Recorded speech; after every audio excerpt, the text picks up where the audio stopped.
Hello my students and my dear friends. आज welcome in my study lovey channel. आज मैं आप लोगों को विभाज्यता का नियम यानी रूल्स ऑफ डिविजिबल बताने जा रहा हूँ। पहले वीडियो में मैंने 2, 3, 4, 5, 6, 7, 8 तक का विभाज्यता का नियम मैंने बता दिया हूँ। आज मैं आप लोगों को 9 से शुरू करने वाला हूँ। हालांकि पहले वीडियो का मैं कुछ रिवीजन करना चाहता हूँ। जैसे 2 से विभाज्य कौन सी संख्या होगी। देखो 2 या 2 से अधिक जब संख्या होती है या 2 या 2 से अधिक या उससे भी ज़्यादा संख्या होती है तो हमें विभाजित करने में दिक्कत होता है और पता नहीं चलता है कि ये संख्या क्या इस संख्या से विभाजित होगा या नहीं होगा। तो इसके लिए जो है यदि हम विभाज्यता का नियम याद रखेंगे तो हम उस संख्या को आसानी से विभाजित करके उसका हम भागफल निकाल सकते हैं। जैसे मान लो जैसे फर्स्ट में सबसे पहले आता है 2 से विभाज्य। तो 2 से कौन सी संख्या विभाज्य होगी।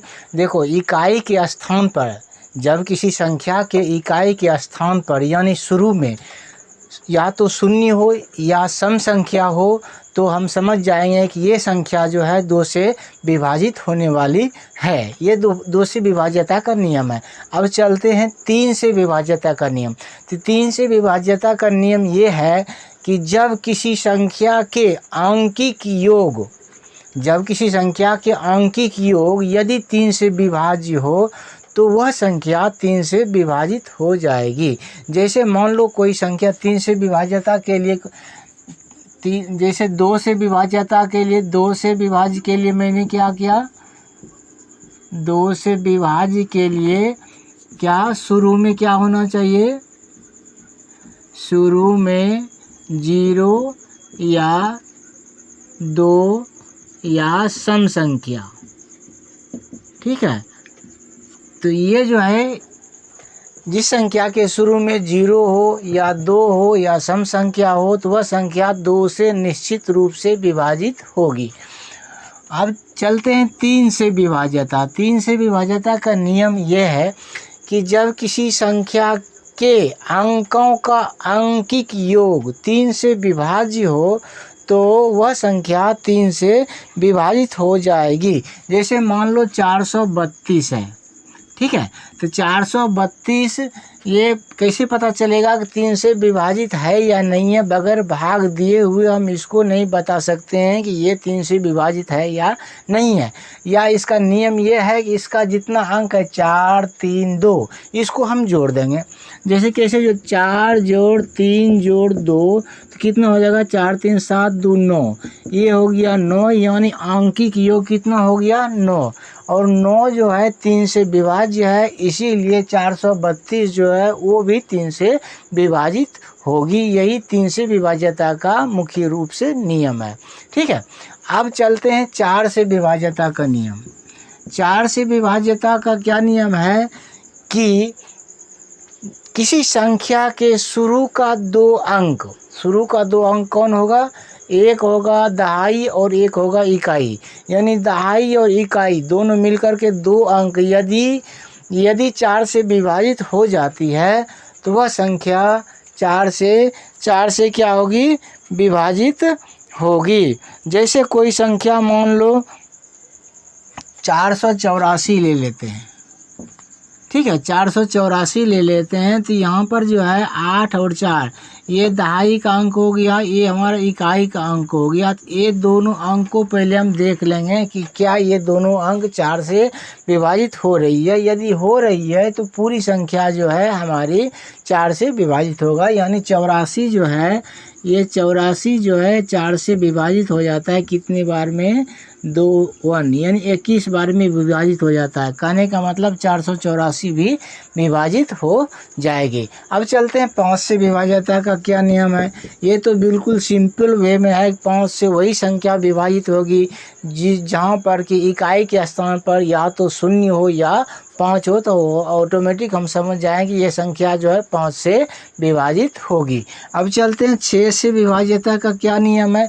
6 से विभाज्यता का देखो 6 का अपवर्त होता है 2 और 3। 2 और वह संख्या जो 2 और 3 दोनों से विभाजित हो तो तो संख्या जो है 6 से विभाजित हो जाएगी। ठीक है, अब 2 से आपको बता दिए कि शुरू में क्या होना चाहिए, शून्य या सम संख्या होना चाहिए, और 3 से विभाजित का नियम क्या है कि आंकिक योग जो है 3 से विभाज्य हो। ठीक है, तो वो है 6 से विभाज्यता का नियम के लिए हमें 2 + 3 दोनों के नियम को लेकर के चलना पड़ेगा। जब 2 और 3 से जो संख्या विभाजित हो जाएगी वो संख्या जो है 6 से विभाजित हो जाएगी। ठीक है, अब चलते हैं, एक मिनट, इसके बाद चलते हैं 7 से विभाज्यता का नियम। यानी 7 से विभाज्यता का नियम के लिए हमें कुछ करने का मतलब स्पेशल तथ्य होता है जिसको कि हमें गौर करना पड़ता है। ये 2, 3, 4, 5, 6 तक जो है ये नॉर्मल डिवीज़न था जिसके लिए हमें विशेष नियम की ज़रूरत नहीं है। और मेन रूप से 7 से विभाज्यता के लिए कुछ शर्तें हैं। जैसे शर्तें ये है कि इसके लिए हमें ऑस्कुलेटर की ज़रूरत पड़ती है। अब सबसे पहले हमको ये जानना पड़ेगा कि ऑस्कुलेटर है क्या। जैसे मान लो नेगेटिव ऑस्कुलेटर का मतलब होता है कि संख्या को 10 का अपवर्त होने के लिए संख्या में से एक कम या एक अधिक कर दिया जाता है। 10 का अपवर्त होने के लिए क्या करते हैं, उसमें जो है एक कम या एक अधिक जब कर दिया जाता है तो वह संख्या 7 से विभाज्य हो जाती है। ठीक है, जैसे एक आपको उदाहरण देते हैं। जैसे मान लो ये 7 से विभाज्य, सबसे पहले क्या लिखेंगे, 7 से विभाज्य। तो 7 से विभाज्य के लिए मैंने क्या किया, निगेटिव यानी माइनस ऑस्कुलेटर है ना, माइनस ऑस्कुलेटर की ज़रूरत पड़ती है। तो माइनस ऑस्कुलेटर का मतलब हुआ कि किसी भी संख्या को जो है उसको हम 10 से गुना करके उसमें या तो एक जोड़ देंगे या एक घटा देंगे तो वह संख्या जो है पता चल जाता है कि क्या यह 7 से विभाज्य है अथवा नहीं है। जैसे मान लो 21 है। ठीक है, 21 है, ये कैसे पता चलेगा कि 7 से विभाज्य है, तो इसके लिए वही ऑस्कुलेटर की ज़रूरत पड़ती है। और ऑस्कुलेटर है क्या, जैसे इसको हम करेंगे 2 × 10। ठीक है, 2 × 10, इसमें क्या कर दिए, +1, तो 2 × 10 + 1 यानी 21 हुआ। ये जो है क्या कहते हैं, 7 से विभाज्य हो जाएगा। ठीक है, अब जैसे मान लो 49 है, 49 है, तो 49 को क्या करेंगे, ये कर देंगे 5 × 10 और इसमें -1 कर देंगे। देखो 5 × 10 50 -1 कितना हो जाएगा, 49, जो कि 7 से विभाज्य इक्वल टू हो जाएगा 49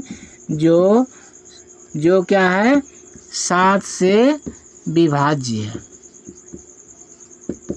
ठीक है, यानी 7 से विभाज्यता के नियम के लिए हमें ऑस्कुलेटर की ज़रूरत पड़ती है, वो भी क्या, निगेटिव ऑस्कुलेटर। यानी निगेटिव ऑस्कुलेटर का मतलब है कि किसी भी संख्या को 10 का अपवर्त होने के लिए संख्या में से एक जोड़ा जाता है या एक घटाया जाता है। ठीक है, संख्या में से एक कम या अधिक कर दिया जाता है। अब इसके लिए, इसके विभाज्यता के लिए ऑस्कुलेटर 2 की भी सहायता ली जाती है।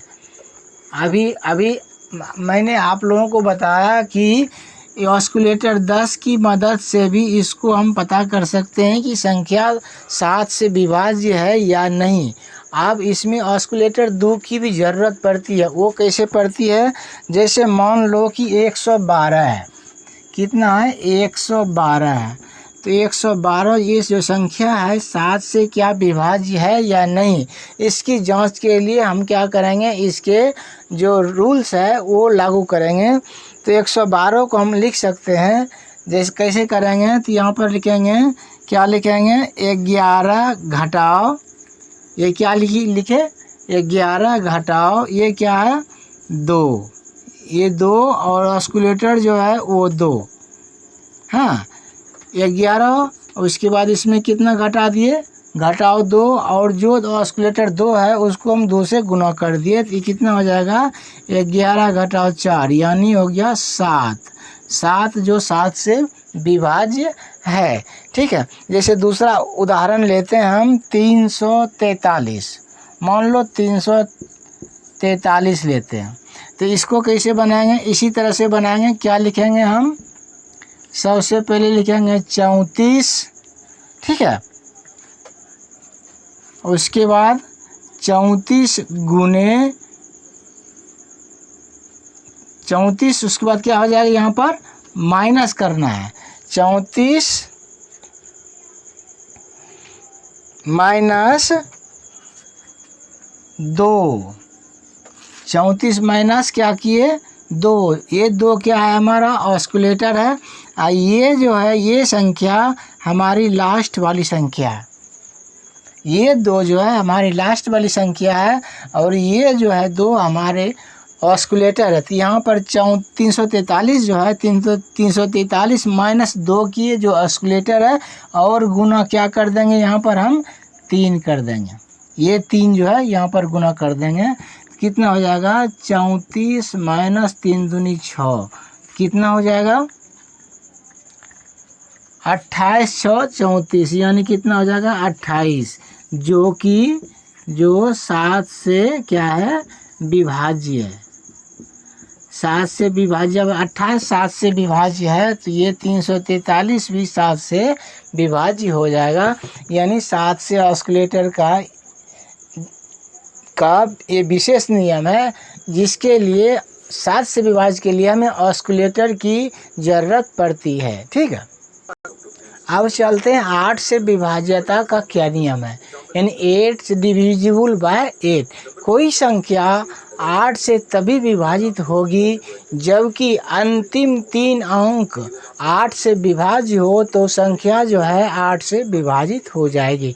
मान लो 2 या 2 से अधिक बहुत सारी संख्याएं हैं, तो उसमें जो अंतिम 3 अंक का मतलब क्या हो जाएगा, इकाई, दहाई, सैकड़ा, यानी सैकड़ा तक के अंकों को उसमें हम 8 से भाग देंगे। यदि वो संख्या कट जाती है तो पूरी संख्या 8 से विभाजित हो जाएगी। जैसे मान लो कोई संख्या है 2 4 7, ये क्या है, 8 से विभाज्य, क्या है, 8 से विभाज्यता। 8 से विभाज्यता क्या है, जब किसी संख्या के अंतिम 3 अंक यानी सैकड़ा तक का अंक जो है यदि 8 से विभाजित हो जाती है, तो संख्या, पूरी संख्या जो है 8 से विभाज्य होगी। जैसे एज पर एग्जाम्पल लेते हैं 247 864, एज फॉर एग्जाम्पल लेते हैं 247 864। यहाँ पर देखो कितनी संख्याएं हैं, 1 2 3 4 5 6 संख्या है। तो इसमें क्या करना है कि अंतिम 3 संख्या लेनी है, जो कि ये इकाई हो गया, ये दहाई हो गया, ये सैकड़ा हो गया। इन तीनों संख्याओं को यदि हम 8 से भाग देंगे, यदि वो कट जाती है तो समझ जाएंगे कि पूरी संख्या जो है 8 से विभाजित हो जाएगी। तो यहाँ पर 864 है, 864 में यदि हम 8 से भाग देंगे तो क्या हो जाएगा, 8 के 8 और 8 8 64, यानी 108 बार में ये संख्याएं कट जाती है। तो ये पूरी संख्या जो है 8 से विभाजित हो जाएगी। ये पहला नियम। और दूसरा नियम ये है कि यदि अंकों संख्या के अंत में यदि कोई संख्या हो और उस संख्या के अंत में यदि 3 शून्य आपको मिलता है, यानी 000 यदि रहेगा, तो वह संख्या भी 8 से विभाजित हो जाएगी, श्योर एंड सर्टेन। समझ गए। जैसे मान लो कि 289 और ये 000 है, ठीक है। ये 000 दर्शा रही है कि हम जो है 8 से विभाजित हैं, ठीक है। पहला नियम क्या हो गया, पहला नियम ये हो गया आपका कि संख्या के अंतिम 3 अंक यदि 8 से विभाज्य हो तो पूरी संख्या 8 से विभाजित हो जाएगी। और दूसरा नियम ये हुआ कि संख्या के अंत में यदि 000 हो तो वह संख्या भी 8 से विभाजित हो जाएगी। ठीक है। अब देखो, अब चलते हैं 9 से विभाज्यता का क्या नियम है, यानी कोई भी संख्या 9 से कब कटेगी। ठीक है, तो ये इसका एक नियम ये है कि कोई भी संख्या 9 से तभी कटेगी जब संख्या के आंकिक योग 9 से विभाज्य हो। जिस तरह से 3 के विभाज्यता का नियम है उसी तरह से 9 से विभाज्यता का भी नियम है। 3 से विभाज्यता का क्या नियम था कि संख्या के आंकिक योग यदि 3 से विभाज्य हो तो वह संख्या 3 से विभाजित हो जाएगी। उसी तरह से 9 से विभाज्यता का नियम यह है कि संख्या के आंकिक योग यदि 9 से विभाज्य है तो वह संख्या पूरी संख्या जो है 9 से विभाजित हो जाएगी। जैसे एज फॉर एग्जाम्पल हम आपको बताते हैं, ये 9 से विभाज्य, हाँ तो आप लोगों को हम बता रहे थे 9 से विभाज्यता का क्या नियम है। 9 से विभाज्यता का नियम ये है कि जब किसी संख्या के अंकों के आंकिक योग यदि 9 से विभाज्य हो तो संख्या जो है 9 से विभाज्य हो जाती है। एज फॉर एग्जाम्पल देकर के आपको हम बताना चाहते हैं, जैसे कोई भी संख्या है 243 मान लो ये संख्या है 243 फिर 243 है, तो इसको बगैर भाग दिए हुए हम नहीं बता सकते हैं ये 9 से विभाज्य है या नहीं है। लेकिन इसको 1 मिनट के अंदर हम चेक कर लेंगे कि ये संख्या जो है 9 से विभाज्य है नहीं है। कैसे चेक कर लेंगे, इसका आंकिक योग का मतलब जितना जो अंक है उसको हम जोड़ देंगे और देख लेते हैं कि वो जोड़ने के बाद जो योगफल होता है यदि 9 से विभाज्य है तो पूरी संख्या 9 से विभाजित हो जाएगी। जैसे देखो यहाँ 2 जोड़ 4 जोड़ 3 जोड़ फिर 2 जोड़ 4 जोड़ 3, यदि इसको हम जोड़ते हैं 4 2 6 3 9 2 11 और 11 4 कितना हो जाएगा, 11 4 15 15 3 कितना हो जाएगा 18 जो है जो 9 से क्या है विभाज्य है। तो तुरंत जब 18 हो गया जो 9 से विभाज्य है तो इसको हम बगैर सोचे समझे कह देंगे कि ये जो संख्या है वो 9 से विभाजित है। ठीक है, अब चलते हैं, जैसे मान लो कि 10 से विभाज्यता का क्या नियम है। जिस तरह से 5 से विभाज्यता का नियम है कि इकाई अंक पर या तो 0 या 5 हो तो समझ जाएंगे कि संख्या जो है 5 से विभाज्य है। उसी तरह से 10 से विभाज्यता का नियम है कि शुरू में या तो 0 हो या तो 10 हो तो समझ जाएंगे कि ये संख्या जो है 10 से विभाजित है, इसमें कोई प्रॉब्लम नहीं है। अब चलते हैं 11 से विभाज्यता का नियम। इसमें 11 से विभाज्यता का नियम में कुछ विशेष नियम है जिसको कि आपको हमेशा फॉलो करके रखना पड़ेगा, जिससे आप बता देंगे कि ये संख्या 11 से विभाज्य है या नहीं। 11 से विभाज्यता के लिए नियम ये है कि जब किसी संख्या के क्या है सम स्थानों पर स्थित अंकों तथा विषम स्थानों पर स्थित संख्या के अंकों का योग यानी अंतर या तो 0 हो या 11 से विभाज्य हो तो वह संख्या जो है 11 से विभाजित हो जाएगी। मैंने आप लोगों को क्या बताया कि जब किसी संख्या के सम स्थानों पर के अंकों का योग तथा विषम स्थानों पर के अंकों का योग का अंतर या तो 0 हो या 11 से विभाज्य हो तो वह संख्या 11 से विभाजित हो जाएगी। इसको हम एग्जाम्पल दे करके आपको हम बता रहे हैं, यानी 11 से कौन सी संख्या विभाजित होगी। मान लो आपको जो है 2 या 2 से अधिक बहुत सारी संख्याएं दिए हुए हैं और इसको पता करना है कि क्या यह संख्या 11 से विभाज्य है या नहीं। तो इसको हम कैसे बनाएंगे, जैसे एक संख्या लेते हैं 9174। ठीक है, 9174 यहाँ पर 4 संख्याएं हैं। तो यहाँ पर ये देखना है, यहाँ से यदि शुरू करेंगे तो यहाँ पर कितनी संख्याएं, 1 2 3 और 4। ठीक है, यहाँ पर देखो, यहाँ पर कितनी संख्या है, 9174। ये 4 संख्या है। इसको पता करना है कि क्या यह 11 से विभाज्य है नहीं। तो इसमें देखते हैं, इसमें नियम ये है कि सम स्थान पर के अंकों का योग तथा विषम स्थान पर के अंकों का योग का अंतर या तो 0 हो या 11 से विभाज्य हो। तो यहाँ पर देखो 4 संख्याएं दिए हुए हैं, जैसे 9 1 7 4 है। तो यहाँ पर देखो 1 2 3 4 संख्याएं। तो सम स्थान वाला कौन कौन हो गया, ये दोनों हो गया सम स्थान वाला, यानी 2 और 4 वाला। और विषम स्थान वाला 1 और 3। सबसे पहले लिखते हैं सम स्थान वाले अंकों का योग। ठीक है, तो सम स्थान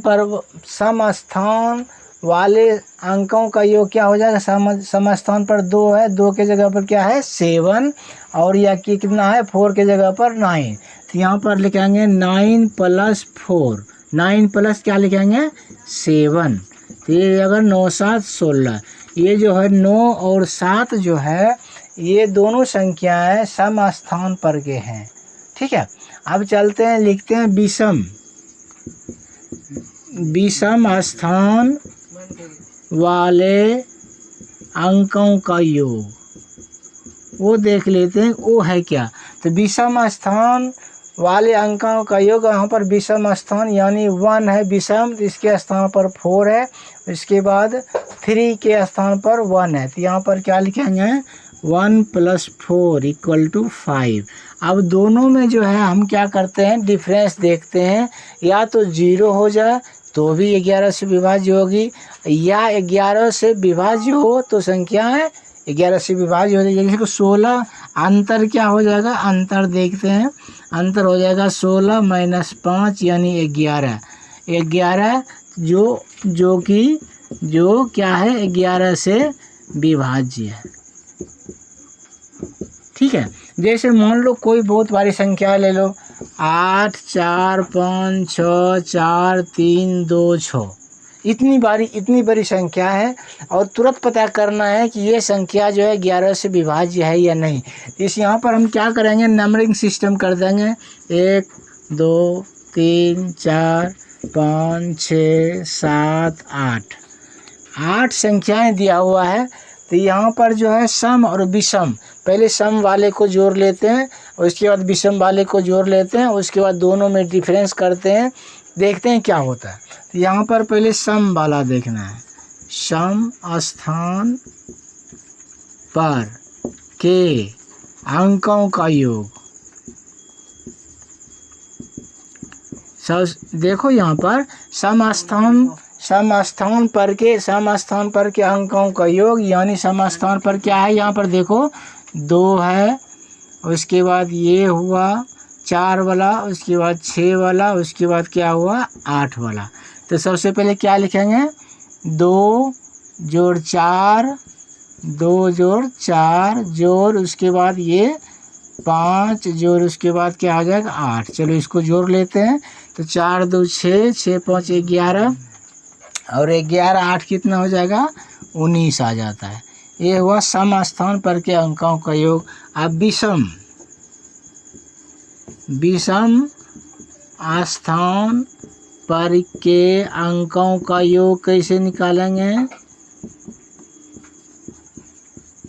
अब देखो यहाँ पर विषम स्थान पर के अंकों का योग, विषम स्थान पर पहले 1 के जगह पर क्या है 6 है, तो यहाँ पर लिख देंगे 6, उसके बाद 3 की जगह पर 3 है, 3 जोड़, उसके बाद 5 की जगह पर 6 है, 6, उसके बाद 7 की जगह पर क्या है 4 है। चलो इतना ही है, इसको जोड़ लेते हैं, 6 3 9 और 9 6 15, और 15 और 4 कितना हो जाएगा, 15 4 कितना हो जाएगा 19। ठीक है, 6 6 12, और 4 3 7, 12 7 क्या आ जाएगा 19। अब देखो सम स्थान के अंकों का योग भी 19 आया और विषम स्थान पर के अंकों का योग भी 19 आया, यानी कि जो दोनों का डिफरेंस जो है किसके बराबर हो गया, 0 के बराबर हो गया दोनों का अंतर, यानी 19 माइनस 19 यानी 0 के बराबर हो गया। कहने का मतलब इतनी बारी संख्या जो है वो 11 से विभाज्य है। ठीक है, यानी अंतर क्या हो जाएगा, अंतर हो जाएगा 19 माइनस 19 इक्वल टू 0। तो मैंने आपको पहले बताया कि सम स्थान पर के अंकों का योग तथा विषम स्थान पर के अंकों का योग का अंतर या तो 0 हो या 11 से विभाज्य हो, तो सारी संख्याएं जो है 11 से विभाजित होगी। आज इतना ही। आप अगले वीडियो में आप लोगों के इससे विशेष बताएंगे। Thank you.